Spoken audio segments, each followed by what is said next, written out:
السلام عليكم. إن شاء الله هنعمل مع بعض صينية البطاطس بالفرن ومعاها أوراق الفراخ.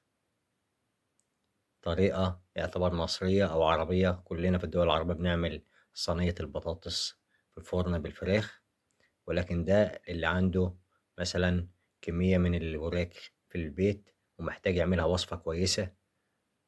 هنعمل مع بعض الوصفة دي، وصفة سهلة وبسيطة ومش مكلفة، لأن احنا دلوقتي بقينا بندور على الحاجة مش مكلفة مع الغلا اللي اجتاح العالم.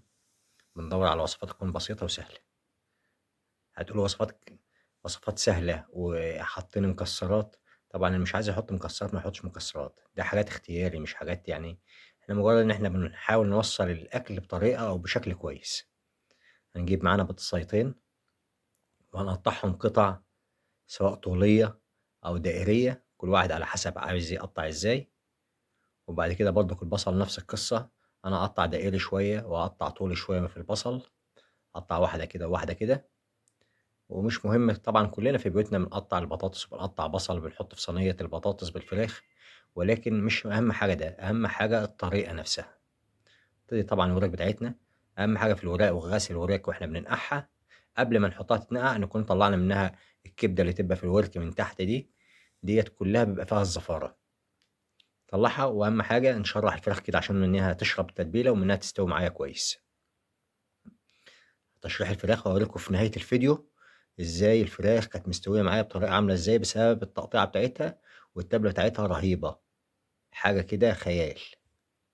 قطّع الفراخ بتاعتنا كلّها عشان تشرب معانا التتبيلة. طبعًا اللي عايز ينقع الفراخ بتاعته في التبلة مثلًا ساعتين 3 ينقعهم، واللي عايز يشتغل على طول ويدخّل الفرن هتطلع معاه برضك رهيبة، ولكن طبعًا كل ما تتأخر معانا شوية بتبقى أفضل يعني، ولكن مش شوية يعني كتير، أصل يعني مثلًا ساعة زمن كويس أوي تطلع معايا التبلة كويسة جدًا في الفراخ. البهارات بتاعتي هتبقى زيت عادي أو زيت زيتون وخل وكمون وكزبرة وزعتر وفلفل أسمر وقرفة. من كل حاجة من البهارات ديّة معلقة صغيرة. ده الزيتون، زيت زيتون والخل والتوم ده هنحتاج منه نصه، والنص التاني هنخليه هنعمل بيه الرز بتاعنا اللي هنقدمه مع الوصفة بتاعتنا بتاعت صينية البطاطس بالفراخ. معلقة من الصلصة، مكعبين من مرقة الدجاج نهريهم خالص بحيث يستووا معانا، ده معلقة فلفل أسمر ومعلقة قرفة ومعلقة زعتر ومعلقة كمون، كل دي معالق صغيرة. وهندوب ده كله مع بعضه كويس، أهم حاجة ده يدوب كويس. أنا طبعا نعمت المرقة عشان تكون دايبة معايا كويس، تكون متداخلة في التابلة كويس. وهحط مية أدوب ده كله في بعضه. أهم حاجة خلي بالكم من الطريقة يا جماعة. طبعًا أنا عارف إن إحنا كلنا بنعملها في البيت، ندوق التابلة بتاعتي كويس ونشوفها لو محتاجة أي حاجة ناقصها ملح نحط لها ملح، محتاجة أي حاجة نحط لها الحاجة اللي هي محتاجاها نحط لها، محتاجين نحررها مثلًا شوية نحط لها، حر شوية نحط لها. طبعًا لازم تبقوا عارفين إن المرقة بتديها ملوحة شوية، بناءً عليه نكمل الملح بتاعنا. بعد ما حطيت المرقة الاتنين مرقة بتوعي لقيتها محتاجة ملح ولكن طعمها مضبوط من البهارات، هازودها معلقتين من الملح صغيرين.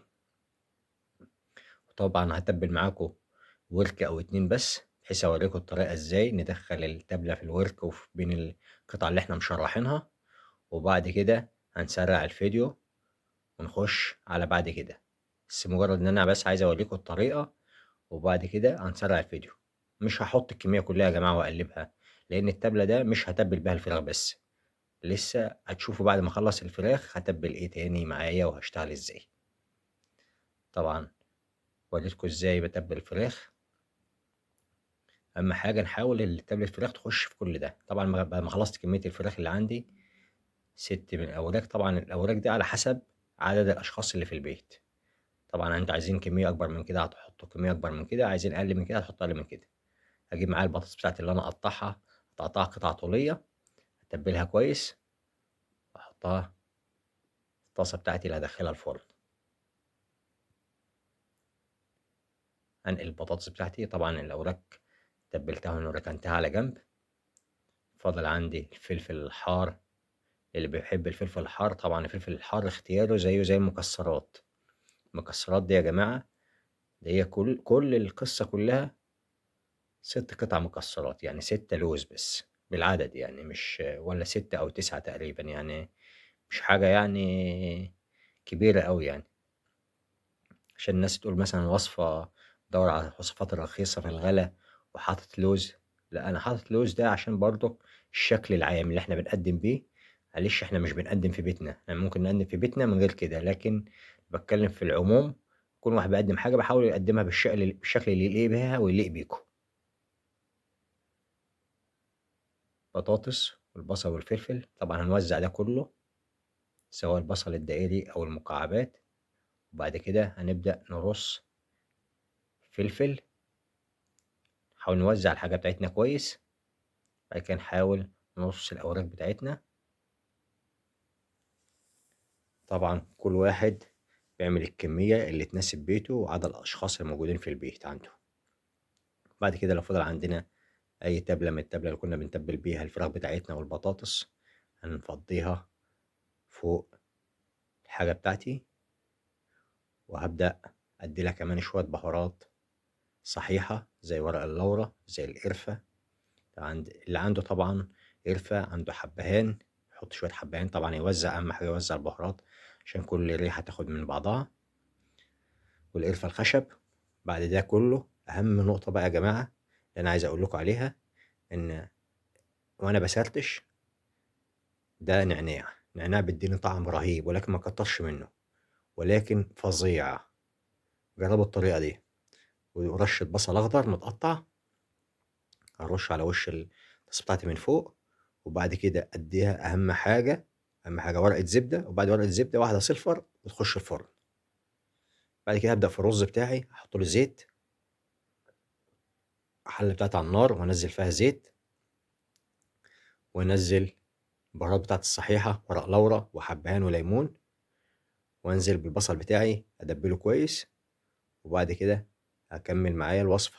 طبعًا الرز بتاعي البسمتي يا جماعة بيحتاج زي ما قُلنا قبل كده كوباية، بتحتاج معانا كوبايتين من المَيّة، ولكن نفس الكوباية.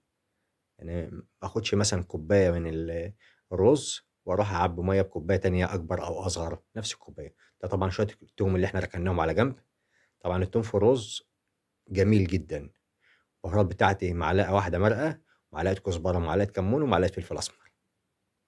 أخلّي المَيّة بتاعتي تدوب كويس وتدوّب المرقة كويس، ومنها إيه، نفس الوقت لو البصل لسه ناقص سِوَى والّا حاجة بيستوي مثلًا إيه نُص سِوَى والّا حاجة معايا في المَيّة. وبعد كده أمّا المَيّة تغلي معايا كويس أنزل بالرز بتاعي. أهم حاجة أكون عارف إن الرز على قد كمية المَيّة، واللي مش عارف المعيار بتاعه يعاير بالكوباية أفضل. هنا الرز بتاعي كان خلصان، وهنا الطاسة بتاعتي بعد ما طلعت من الفرن. طبعًا إحنا قبل ما نطلّعها بنشيل من عليها السلفر ونحطها تحت النار 10 دقايق ونباشر النار، كل ما تعوز لفة نلفّها لفة بحيث إيه، تدّيني الشكل النهائي في الآخر. اللي مش عايز يحمّر وشّها من فوق ما يحمّرهاش. طبعًا إحنا هنا نقلناها من الطاسة التانية لإن الطبق التاني كان جه عليه مَيّة واتبل، فلو خَش الفرن كان هيفرقع مننا، فاضطرينا إن إحنا ننقلها في طاسة تانية. ولكن دي الأوراق بتاعتنا بالطريقة بتاعتنا بالوصفة بتاعتنا، ما شاء الله عليها طالعة تحفة. حاجة كده خيال. جرّبوها وقولوا لي في تعليقات إيه رأيكم.